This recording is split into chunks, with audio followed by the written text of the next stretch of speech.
ஆளுமைகள் எல்லாம் வந்திருக்கிறார்கள். இயற்கையை பெரிதும் நேசிக்கிற, சூழியலை போற்றுகிற, மரங்களை பெற்ற பிள்ளைகள் போல பேணி வளர்க்கிற பெரியவர்கள் எல்லாம் இங்கே வந்து பங்கேற்று தங்கள் கருத்துக்களை பதிவு செய்து சென்றிருக்கிறார்கள். குறிப்பாக தம்பி பிரசன்னா அவர்கள், தம்பி சுற்றுச்சூழல் உலகின் நண்பர்களை சார்ந்த தம்பிகளுக்கெல்லாம் என்னுடைய அன்பும் நன்றியும்.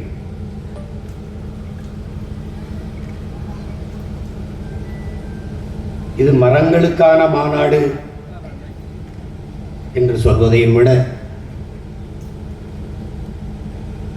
நாம் நமக்கு உயிர்காற்றை தருகிற நம் தாய்க்கு நன்றி செலுத்துகிற ஒரு மாநாடு என்றுதான் இதை பார்க்க வேண்டும்.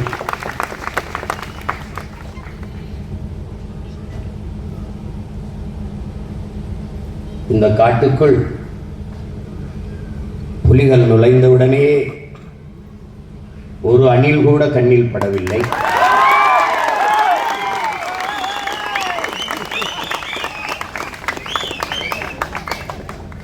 அணில்களுக்கும் சேர்த்துத்தான் காடு வளர்க்க நாம் பாடுபடுகிறோம்.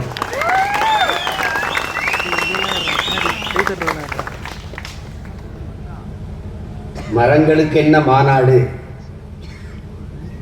இவர்களுக்கு என்ன மறை கலண்டு விட்டதா என்று கேட்பார்கள். மறை கலண்டதால் அல்ல, மறையை கற்றதால் இந்த மாநாடு. நீரின்றி அமையாது உலகு எனின் யார் யாருக்கும் வானின்றி அமையாது ஒழுக்கு என்ற எங்கள் மறை. மணிநீரும் மண்ணும் மலையும் அணிநிலக்காடும் உடையது அரண் என்ற எங்கள் மறை. தந்த வள்ளுவ பெருமகனாரின் அந்த வழியில் நின்று வளர்கிற வாழ்கிற பிள்ளைகள் என்பதால் இந்த மாநாடு.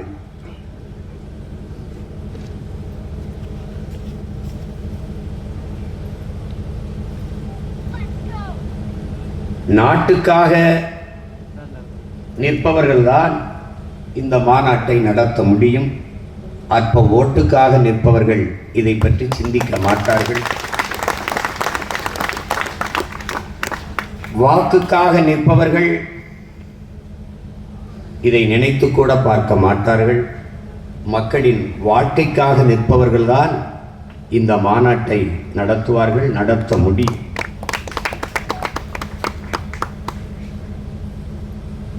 இங்கே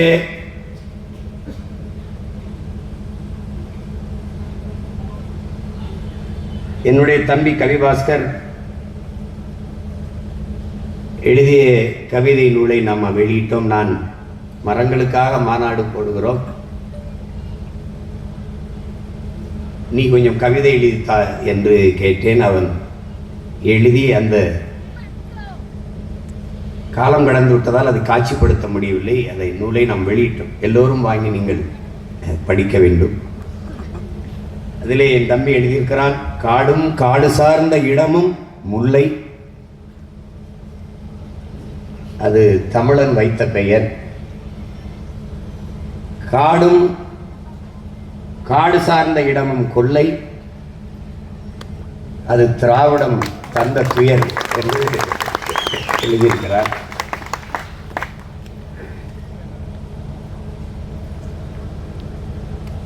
காடு நமக்கு மழை தரும், அது அறிவியல். காடு நமக்கு, மரம் நமக்கு உயிர் தரும், அது உயிரியல். மரம் நமக்கு மழை தரும், அது அறிவியல். மழை நமக்கு உயிர் தரும், அது உயிரியல். மழை நமக்கு பொருள் தரும், அது பொருளியல். எல்லாம் தந்த மரத்தை வெட்டி கொலை செய்கிறாயே, இது என்னடா அரசியல் என்று அதிலே என் தம்பி எழுதியிருக்கிறார். இங்கே மரம் போல நிற்கிறாயே என்று சக மனிதனை யாரும் திட்டாதீர்கள். ஏனால் எந்த மனிதனும் மரம் போல வாழ்வதில்லை. மனிதன் வேறு, மரம் வேறு என்று அந்த கவிதை நூலிலே என் தம்பி கவிபாஸ்கர் எழுதியிருக்கிறார். இன்னும் ஒரு நூல் வெளியிட்டோம், என்னுடைய தம்பி தபுசங்கர் அவர்களுடைய கவிதை நூல். அந்த கவிதையெல்லாம் என்னுடைய தம்பி அருள்ராஜன் அவர்கள் நெறியாள்கையில் எடுத்து சொல்லிக்கொண்டே வருகிறார். வாழ்நாள் முழுதும் மரத்தை வெட்டியவனுக்கும் சவப்பட்டி தந்தது மரம் என்று ஒரு கவிதை தம்பி எழுதியிருக்கிறார். இதிலே மரத்தின் அருமைகளை எடுத்து சொல்கிற அரிய கவிதை படைப்புகளை என் தம்பிகள் இருவரும் தந்திருக்கிறார்கள். வாங்கி நீங்கள் படிக்க வேண்டும், நம் பிள்ளைகளுக்கு படிக்க கொடுக்க வேண்டும். மரத்தின் அருமை குறித்து அருமை பெருமக்கள், அன்பு தம்பிகள், நம்முடைய போற்றுதற்கும் வணக்கத்திற்கும் உரிய கவிஞர் பெருமக்கள் எல்லாம் நமக்கு எடுத்து சொன்னதை கவிதையாகவும் காணொலி ஆவணங்களாகவும் பார்த்தோம்.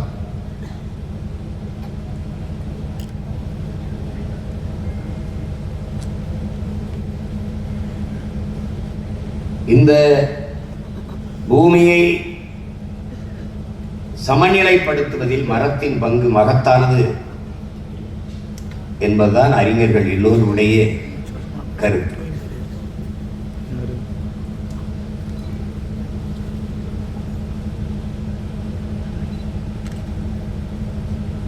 இந்த இயற்கையின் படைப்பில் பெரிய வியப்பு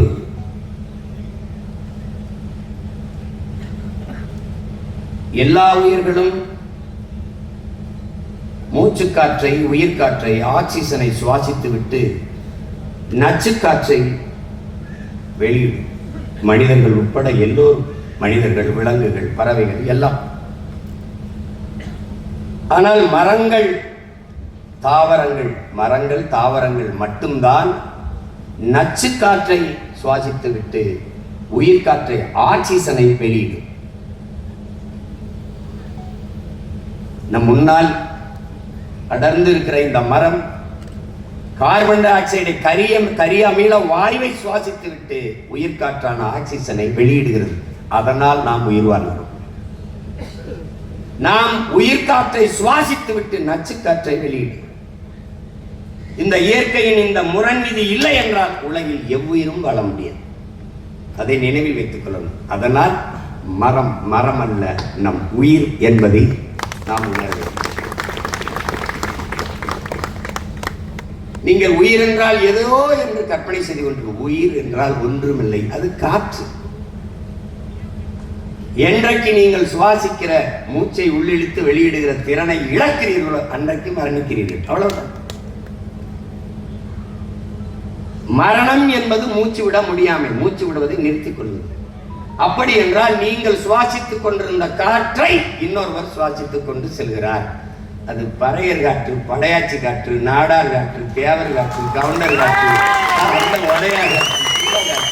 உடையார் காற்று, ஒரு காற்றும் இல்லை, ஒரே காற்று, இவர் தந்த காற்று.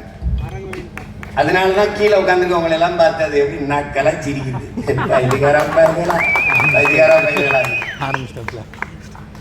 அதனால்தான் மரங்களோடு பேசுவோம், மரங்களுக்காக பேசுவோம். ஏன்? மரம் நம் அன்னை, மரம் நம் தாய், மரம் நம் தாய்.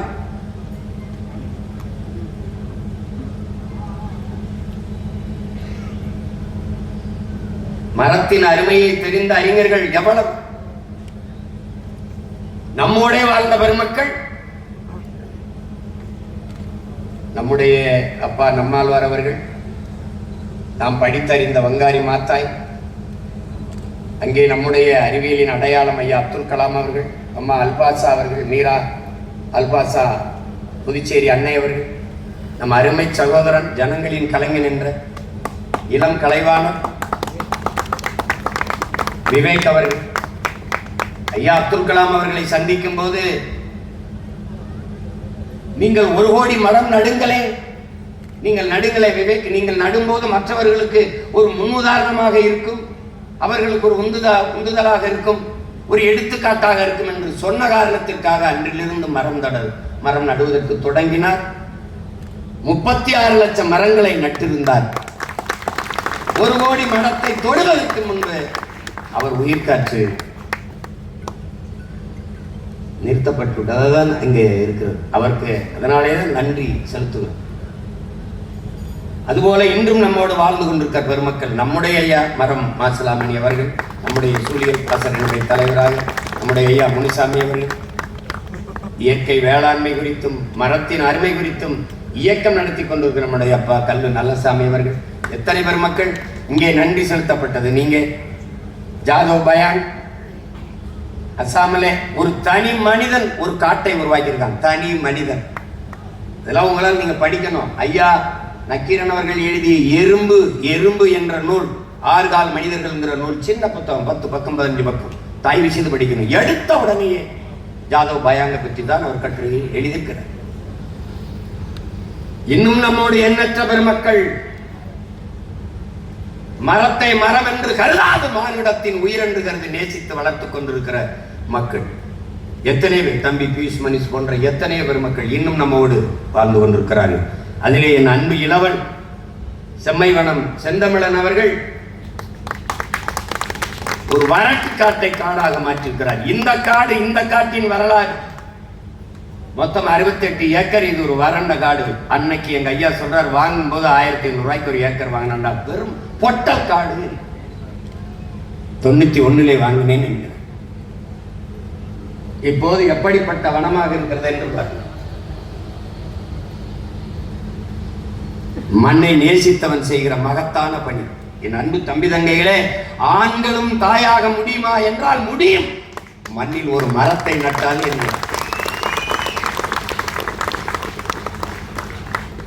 நீங்கள் எப்படிப்பட்ட தேசத்தில் வாழ்கிறீர்கள் என்றதை எண்ணி பார்த்தால் உங்கள் முன்னால் நின்று பேசுகிறவர்களுடைய கருத்து மகத்தானதாகப்படும். காடுகளை எல்லாம் வெட்டி அழித்து விட்டு விரைந்து செல்ல ரோடுகளை போட்டவர் ஆட்சியாளர்கள் நிதிநிலை அறிக்கையிலே தூய காற்றுக்கு 4500 கோடியை ஒதுக்கினார். தூய காற்றுக்கு என்று நிதிநிலை அறிக்கையிலே பட்ஜெட்ல தூய காற்றுக்கு 4500 கோடி.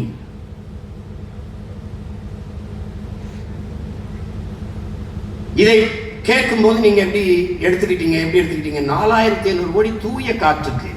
எப்படி தூய காற்று எப்படி கொண்டு வருவீங்க? எங்க இருந்து வாங்கிட்டு வருவீங்க? எந்த நாட்டில இருந்து வாங்கிட்டு வருவீங்க சொல்லுங்க. பாதுகாப்புக்கு ரபேல் விமானம் பிரான்ஸ்ல வாங்கினீங்களா அப்படியா? இல்ல பெட்ரோல் டீசல வேற நாட்டில் வாங்குறீங்களா அப்படியா? காற்றை எங்கிருந்து வாங்கி வருவீர்கள்? அதை எப்படி தன் நாட்டு குடிகளுக்கு விநியோகம் செய்வீர்கள்? எப்படி எப்படி? சூரிய தந்தை கடல் தாய் இருவர் இணைவில் புணர்ச்சியில் நீராவியாகி மேலே போய் குளிர்ந்து மேகமாகி தூய குடிநீரை வீட்டு வாசலில் கொட்டுகிறது மழை. அதை தேக்கி சேமித்து வைக்காமல் அடுத்த நொடியில் கடலிலே கலக்க விட்டு, இயற்கையின் சுத்திகரிப்பை விட நீ பெரிய சுத்திகரிப்பு பண்ணிருவியா? கடல்ல கலக்க விட்டுட்டு கடல் நீரை சுத்திகரித்து குடிநீராக்கி தருகிறோம் என்று 50,000 கோடிக்கு பணம் ஒதுக்கிய ஆட்சியாளர்கள் கிட்டே நீங்கள் வாழ்ந்து கொண்டிருக்கிறீர்கள்.